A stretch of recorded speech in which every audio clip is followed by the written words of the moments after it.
Hello, my dear friends. Welcome once again to Marriage Without Tears channel. I know that today's topic will be awesome. I just want you to listen to me attentively. Too long before a marriage proposal. I have seen that a whole lot of young men wait for too long. I have seen couples who waited for as long as 10 years before, entering into the marriage proper. I have also seen people who courted for close to 7 years, and eventually the man dumped the lady and married someone that he just met about 2 months before. In this marriage business, it can be very, very terrible for the woman, because the man can afford to marry at 50, even at 60, he can still get married to a very ravishing young woman. But a woman at 40, 45 is already on danger zone. So that's why I feel that keeping a woman or being together in courtship for too long may not be ideal. But we want to look at the reason why men keep dribbling and waiting until the lady may either become impatient or she may walk away from a similarly quality relationship. Why do men stay for too long? This production is necessary for the women, especially the single ladies or friends of single ladies, to hear this very particular edition, so that you can, by some of the points we're going to raise here today, be able to attend to your own relationship, so that gradually you can be able to move your relationship from the place of courtship to the place of marriage. So I want us to pay attention and let us take it one after the other. If you are yet to subscribe to my channel, please do so immediately. There's a red button by my side here, right here. Once you click on it, you become a part of this channel, and then you take advantage of so many productions we have done in the past. So let's go for today's topic really. The very first thing I discover amongst our young men is fear of commitment. That's the very first thing, fear of commitment.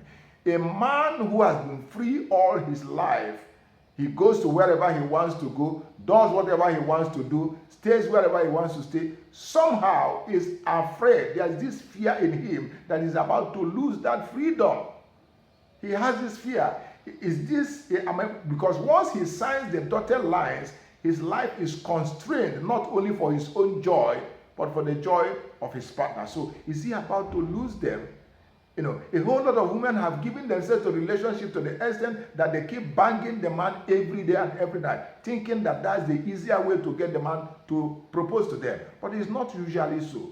I saw one mischievous fellow who told me, if I can get the milk for free, why should I buy the cow if I'm getting the milk for free? These are some of the things we see.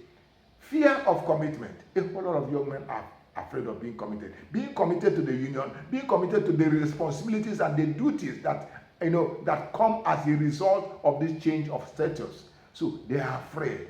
They want to make sure that this is worth all the effort in getting committed, in losing their freedom. That's the very fundamental thing.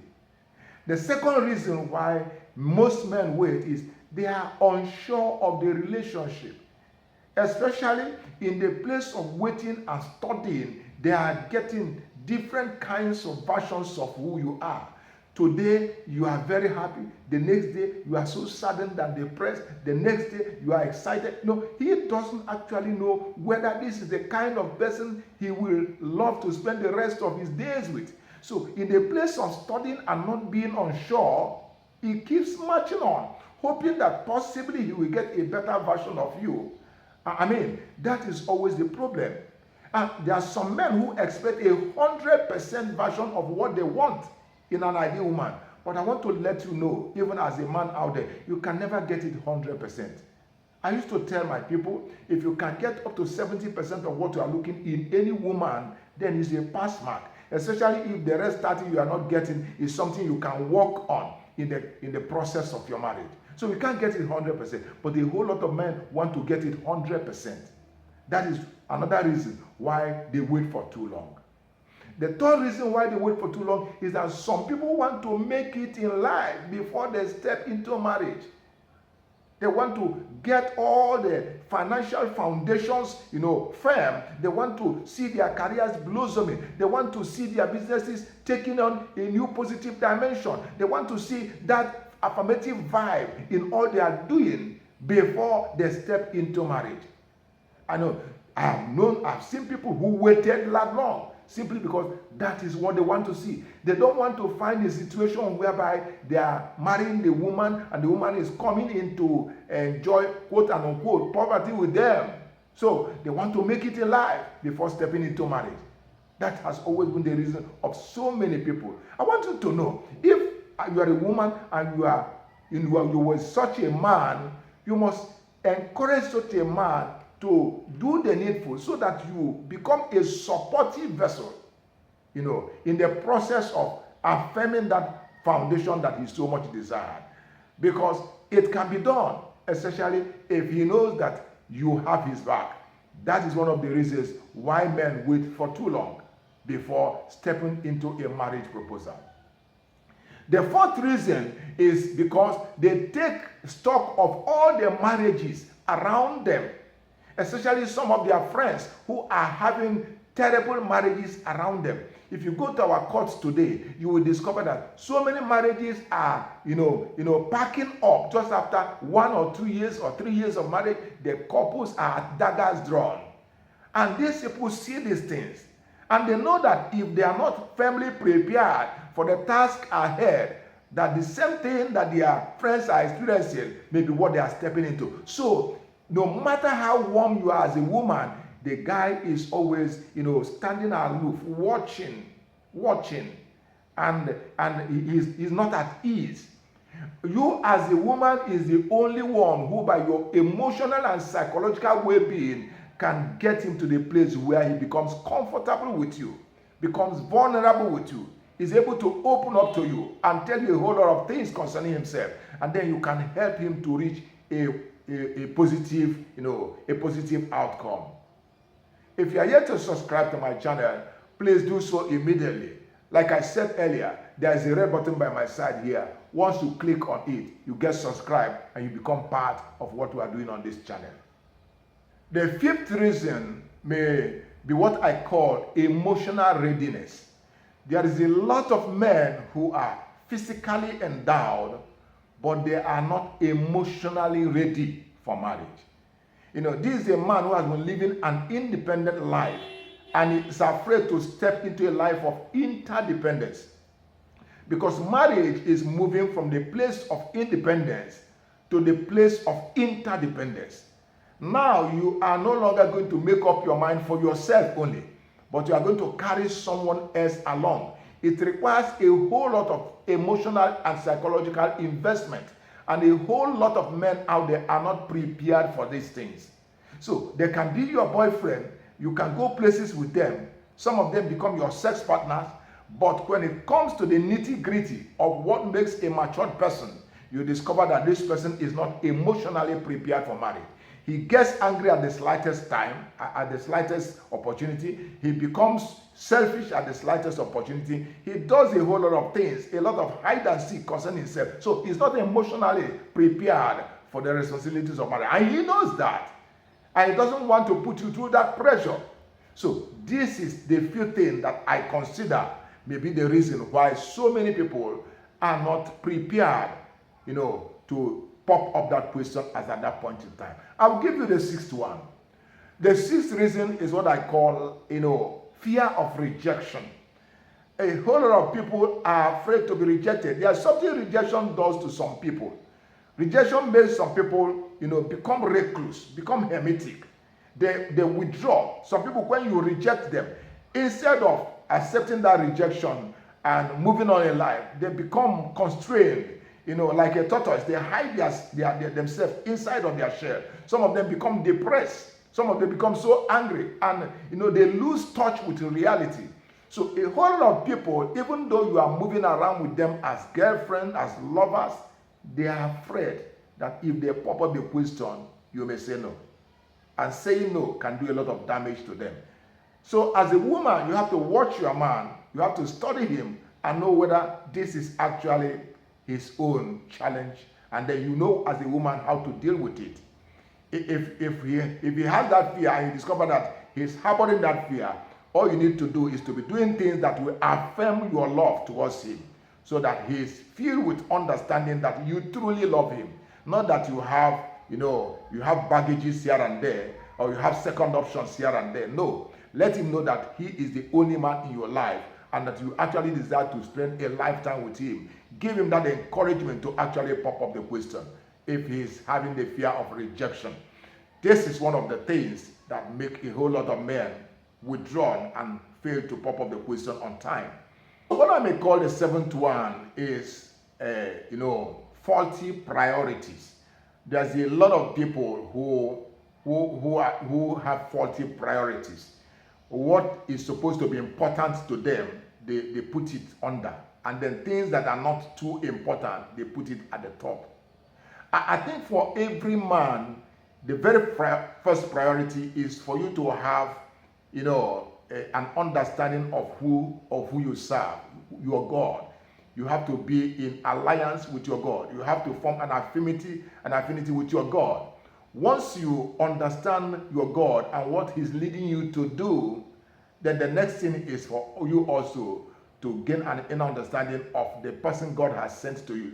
It's step by step. But some people may put their priority differently. They may decide that their priority is a quality work, a quality job. Their priority is to travel overseas first. Their priority is to do one or two things first. Those things are not priorities, really. They are not the right priorities.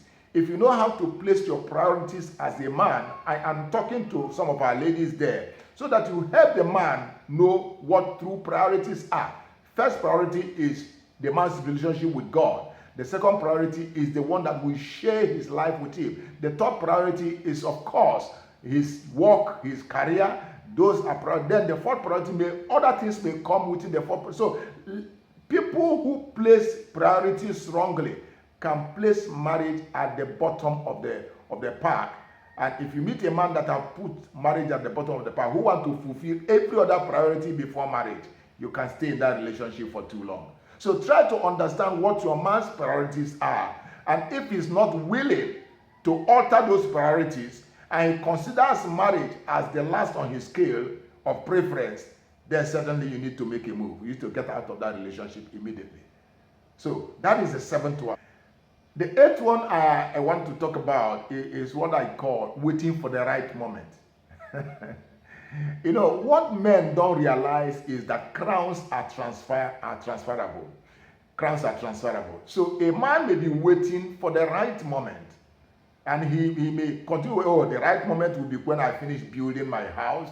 The right moment is when I buy my first car. The right moment is during her 25th birthday. The right moment is so. We are waiting for the right moment continually. We are waiting for the right moment. Men continue waiting. There are some men like that. They continue waiting for the right moment to pop up the question. Or the right moment could be so and so time. Not knowing that time is going. Time is not your friend. Time is going. If you meet a man that is waiting for the right moment, let him know by your own way, by your own well-being, by your own lifestyle, that every day and every hour that God has kept you alive is the right moment. Every day is the right moment. Good things happen every day. So don't allow your man to continue dilly-dallying and waiting for the right moment for years on end. He has bought his first car, he has built a house, he has gone overseas, he has come back, his business is moving, but he's still waiting for the right moment. No. Crowns are transferable. I've seen some men, they are waiting like that until they woke up one morning and discovered that the girl that they thought was waiting for the right moment with them is getting married to someone else, and they got heartbroken because it can work both ways. So if you meet a man that is always waiting for the right moment, that is the red signal. You must communicate with him. You must sit him down. Let him know that every moment of life is the right moment. As long as God has kept you alive, that even as singles, there is still a right moment. And when you get married, right moment will always come, just like that. So let him understand that. Let him understand how to know that the right moment, both of you also have the right to expect and to, be blessed by those right moments. It's very, very important. It's very, very important. If you're yet to subscribe to my channel, like I said earlier, please click this red button, get subscribed, and let's do this on and on. The ninth one could be what I call personal issues. There are men who have personal issues. I have seen a man who told a lady, we cannot sleep together until we get married. And the woman thought that she has met this wonderful, gracious human being, not knowing that the man was actually having, sexual problems. The man can hardly get it up. So, but he told the lady, don't worry, this. Let's wait. When we get married, we do this. When we get married, we do it. Continued like that for years. And until the lady just simply became tired, before the man was able to open up. But the reality is that if the man had opened up earlier, possibly the lady, if she still loves you, can help you to get out of that sexual challenge. That is the truth about it. You can also get medical treatment. You can also do a whole lot of physiotherapy. There are so many things you can do to get a release from that sexual challenge. But the man continues being deceptive over time. So some people may have personal issues. Some people may have spiritual issues they are contending with, and they don't want to reveal them to you. There is a family like that I know that in their family they usually die young. Most of the people that grew up there never lasted for 35 years. And the man kept, because he doesn't want the lady to, become a widow, an early widow. So he continued saying, no, before we'll get married later. And the man was already 30. And he couldn't get the lady to understand this thing. These are personal issues. But all he could have done is to open up to the lady, and then jointly they can look for a solution.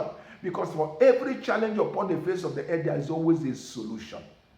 So some people may have personal issues and they don't want to reveal these things to you. But if you meet a man and despite all your encouragements and motivation, he doesn't want to reveal those personal issues to you, and you keep watching your days and years going by, please, as a woman, step aside and find someone else.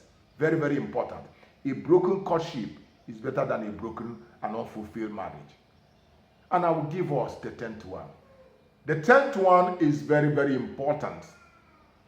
And without wasting time, I will just tell you, it's poor communication. I have seen people, because they lack the capacity to express themselves, the capacity to be vulnerable before their intended or potential partners, because they lack capacity to open up and be able to seek for solution for some of the things they face. They hid under the cover of being an introvert. But the reality is that the person is finding it difficult to communicate. Poor communication can make a man keep quiet and be watching when he should open up and take advantage of the joy that God has presented before him. So, if you are a woman and you see a man who, anytime he's with his friends, he's chattering like a chatterbox. But anytime he's with you, he's so quiet, so unassuming, so quiet. He doesn't want to. Then you know that something is wrong somewhere. So encourage him to communicate and also be communicative towards him. Develop this tendency to be open and to be vulnerable before him. Encourage him to, communicate his feelings, his desires, his emotions, his visions in life, his dreams. Let him be able to communicate, because in the place of communication, you get to understand yourselves well. But when you fail to communicate effectively, even though you love yourselves, you find out that you continue moving from month to year and from year to year, in wrong expectations, misunderstandings, faulty expectations and all that. So I want you as a lady to take a look at some of the points I have raised here. These are the reasons why men stay and continue watching and watching. I know of a wonderful man I know that today, that person is about 52 years. He's not married yet. I know of another person who is almost 60. He's never called anybody his wife. For all some of the reasons we have mentioned here, please, as a woman, study some of these reasons. If you are in courtship and you are believing God for a life of marriage with your spouse, study some of these things. Look at the life of that young man critically and know where some of these things were pointed out, where it is echoing in his life, and then rise up to the occasion and help him to go through this challenge and overcome it. to the glory of God. I thank you very well for taking out time to watch this edition. And I want to encourage us, please, if there are some of the comments I made that you don't agree with, or some of the comments I made or I did not make, please, you are at liberty to pen down your opinion or your suggestion in the comment box below. Just pen it down. Let me know what you feel, because I really want us to develop a relationship on this channel. Please, once again, look at the red button by my side. Click on it, get subscribed. I look forward to seeing you next week. Have an awesome time. Thank you.